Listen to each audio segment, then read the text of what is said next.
Okay, there is. Let's talk about another business called as University Vendorship for students. So we become vendors of universities, and we give them students. As part of this, we basically, it's a very common thing. I know so many student consultancies in India and Pakistan also who are sending students to America. The thing is, they are not direct vendors of universities.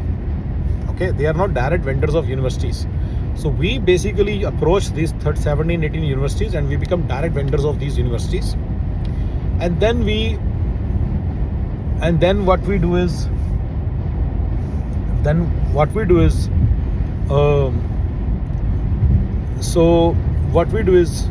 we become their vendors, and then we create a system wherein we get a lot of students to America every year. That's it. And we have to have our own expert on team, so we need to find people. I know so many student consultancies. I can give you some of the names. You can look for it, top student consultancy in India or in Pak, wherever you are. And then you can get using Naukri.com, you can get the people from those consultancies. And if you're in Pak, then you can get those student consultancy workers and get some guy who's at least 32 years old, who's expert of this work and who knows how to get vendorships, not just how to send the students and do their paperwork. Get the vendorship. That's the key thing. It will be time consuming to find such person, but once you find the person who has done vendorship work, paperwork. By the way, Anis sir has done vendorship paperwork. Ask him to find out if he can find out more information. I can give you one university name, Cumberland University. Then there is another one, Lindsay College in Kentucky. Cumberland University is also in Kentucky. You can try to become their vendors and see how it works. If you can become their vendors, then we can. So there are day one CPT universities. There are about 17 universities, and you become their vendors. And that's the whole goal. Once we become vendors of those universities, then we send them the kids, right? Then there are some universities like you can try to target even University of California universities, and then we can send them the kids, right? And then we can refer them the kids, and so on and so forth. And I would be more interested in USA based, but we can open it up to Canada also later on. But that is a strategic roadmap. I haven't been able to open work permit to Canada. Then how will I ever open to in other things? But it depends, right? So if you are doing all these vendorship, so you need to so the expert will take vendorship as well as help in enrolling students and help in talking to students and explaining things to that. And you are the one who will be basically managing from our side. See, one of the basic skills you bring on the table is horizontals. Your understanding of horizontals. There are 50 horizontals, and you bring to the front. Those are the horizontals with which you interact with the company pretty much, right? Your HR issues and all those issues. You know all these issues. When the issues come in those person's life, you know how to use Notion. You know how to use technical stuff. You know how to get the number from answer basically. But you know all this, right? Even to get to answer, you know how to get to answer, right? So all those things, you'll be knowing latest ways of getting the work done using the horizontals. So that's the whole idea. How if there are salary delays and all, you will get those information. You'll get those things solved for the person. When a person comes, there is someone who's always talking to one point of contact. You are that person. You are the PM. You are the one contact person. You don't spend more than 1 to 2 hours in the very beginning. After that, once the person is up to date, then you probably just spend half an hour on this program, and then you keep making money, right? And so, as I said, business, the goal is you will be acting like full business owner. Even if there are 10 people, you will be keep handling them. That's the whole idea. That's the reason I don't want to get carried away and just work on one item. I want to work on multiple items. So this is your PM thing, right? So let's go back to our university stuff.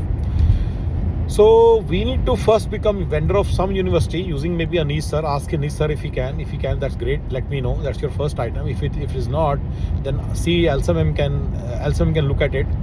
If both of these, they are both experts of becoming vendors of universities, vendors of various things. So she has some background. Anis sir has very good background in becoming vendor of auto lean search services from Canadian provinces. So he can probably figure out where to go, how to become a vendor to provide student, and how to provide several student referrals and all that stuff. We don't want to just be the referral partner like other students. We want to be the vendor, proper vendor, so that we are like, okay. So this is the thing. I know there are some small colleges in Humber College in Canada to which we can become a vendor also. So and then you become like basically Mr. Expert would be knowing all this. He'll be at least 30 years old, and he'll be having 10 years of experience. Like if you see Anis sir is 43 years old, and he's got very solid experience in not only in business, and you can feel that he's doing a really good job. Okay, so find that guy. How to find that guy? I said either through Upwork or through Fiverr. I have not done myself the search for on Upwork or Fiverr. I should have done it, but if you search, don't mind. You can remind me also, and I'll do it. Not a problem. I'll do it. Remind me, and then I will just search for it, and then I'll let you know. If I forgot. So basically, let me know, okay? And then Elsa ma'am and Anis sir will basically do, like the person. Let's try to use the in-house things, instead of hiring an expert. So I'll see if I can find an expert. What's the keyword to find a search? Whether it's even possible to find a search person on there. Anyway, so that's how you basically, get a as a PM, you basically try to create this whole system of becoming a vendor of the university, and then getting the students is going to be much easier. Actually, we can just if we can even talk to sub vendors like various I know there are some universities, there are some agencies in Pakistan and in India who basically tie up with the vendors and send the people to universities using the vendors. So they will be able to handle all the student sourcing and all that. So initially we'll go by them so that it's easier, but then slowly we'll see how we can create our own teams and all that stuff. See, these are pretty complex roadmaps, but the main thing is feasibility. First we do the feasibility test. If it's possible, then we'll scale it. We'll scale it to a level where you can easily make where the company is generating $100,000 per month. That's the goal. Everywhere in every business, our goal is to generate $100,000 per month. That's the whole idea. All right, guys. So I hope you understand about the university vendorship, what we are trying to talk about. And I gave you a few names of the universities which I am aware of. They are, and I gave you a search for day one CPT universities. Those are very good universities to become a vendor of. And there are some private universities like Devry University, DEVRY, and Strayer University, STRAYER. Look for other private universities. They are also good for becoming a vendor of. Yeah, so those are good universities too. Then and when you're talking to the expert, let's say you find the expert, when you're interviewing them, see if you can add more in this regard, that these are the universities, these are the types of which you can become a vendor of. Okay, and then we'll try to become a vendor. Once we become a vendor, then it's a smooth sale. Then we can just start tying up with those agencies in India or in Pakistan or in Bangladesh or in Philippines and start sending people there. Okay, all right, guys, thank you.